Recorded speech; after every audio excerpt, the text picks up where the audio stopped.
Ertaga qanday ob-havo bo'ladi? Assalomu alaykum, kanalda yangi bo'lsangiz obuna bo'ling. O'zgidromet ertaga 25-dekabr kuni kuzatiladigan ob-havo ma'lumotlarini e'lon qildi. Unga ko'ra, Qoraqalpog'iston Respublikasida havo o'zgaruvchan bo'ladi. Ba'zi joylarda yog'ingarchilik, yomg'ir va qor yog'adi, tuman tushishi mumkin. Harorat kechasi 3-2 daraja sovuq, kunduzi 0.5 darajalik bo'ladi.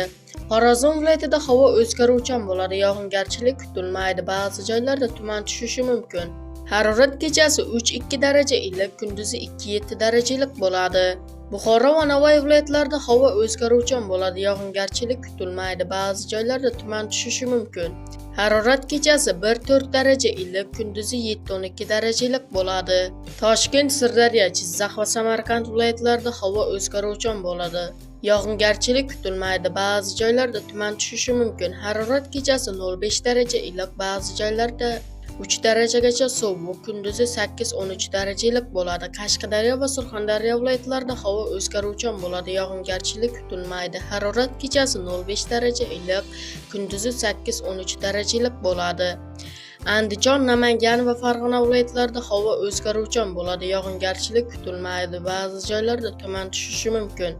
Harorat kechasi 2-3 daraja iliq, kunduzi 3-8 darajalik bo'ladi. Respublikaning tog' oldi va tog'li hududlarida havo o'zgaruvchan bo'ladi, yog'ingarchilik kutilmaydi. Harorat kechasi 1-6 daraja sovuq, kunduzi 3-8 darajalik bo'ladi.